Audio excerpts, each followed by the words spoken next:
السلام علیکم ورحمۃ اللہ وبرکاتہ۔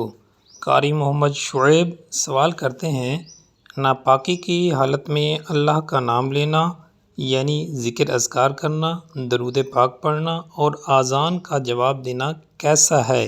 یہ جائز ہے یا ناجائز ہے؟ برائے مہربانی رہنمائی فرما دیں۔ دیکھیں، قاری صاحب نے بہت اہم سوال پوچھا ہے، لیکن انہوں نے وضاحت نہیں کی ناپاکی سے مراد کون سی ناپاکی ہے، جنابت کی ناپاکی ہے یا عورتوں کے مخصوص دن یعنی حیض اور نفاس کی ناپاکی ہے۔ چلیں دونوں مسائل کو ڈسکس کر لیتے ہیں۔ دیکھیں، سب سے پہلے بغیر کسی شرعی عذر کے طہارت حاصل کرنے میں دیر نہیں کرنی چاہیے۔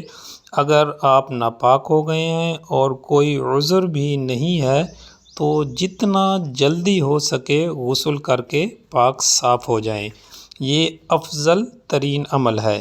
اب جو قاری صاحب نے سوال پوچھا ہے، ناپاکی کی حالت میں ذکر کرنا، درود پاک پڑھنا یا اذان کا جواب دینا کیسا ہے؟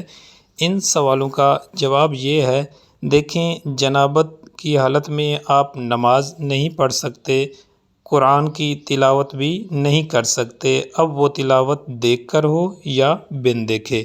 قرآن پاک کو چھونا بھی جائز نہیں ہے، خواہ وہ ایک آیات ہی کیوں نہ لکھی ہو۔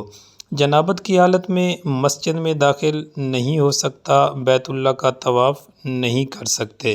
جنابت کی حالت میں یہ سب چیزیں منع ہے، ان کے لیے طہارت کا ہونا ضروری ہے۔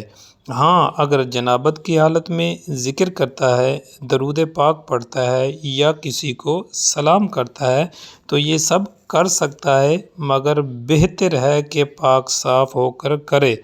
اگر ناپاکی کی حالت میں اذان کا جواب، درود پاک اور ذکر اذکار کر لیتا ہے تو جائز ہے، یہ حرام نہیں ہے۔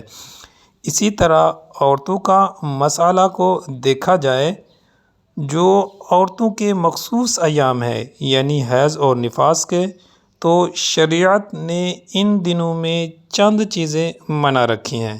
نمبر 1، اس ناپاکی میں روزہ نہیں رکھ سکتی۔ نمبر 2، کہ نماز نہیں پڑھ سکتی، ہاں روزہ کی قضا بعد میں کرے گی۔ نمبر 2، نماز نہیں پڑھ سکتی کیونکہ نماز کے لیے طہارت شرط ہے۔ اسی طرح قرآن پاک کی تلاوت بھی نہیں کر سکتی، وہ دیکھ کر ہو یا بن دیکھے۔ قرآن کا چھونا بھی جائز نہیں ہے، بیت اللہ کا طواف بھی جائز نہیں ہے، مسجد میں داخل ہونا بھی جائز نہیں ہے۔ تو حیض اور نفاس کی حالت میں ذکر اذکار اور درود پاک پڑھ سکتی ہے، بلکہ فقہا نے لکھا ہے جب نماز نہیں پڑھ سکتی اس وقت ذکر اذکار، تسبیحات، درود پاک پڑھنا مستحب عمل ہے۔ دعا ہے اللہ تعالی ہم سب کو عمل کرنے کی توفیق عطا فرمائے، آمین۔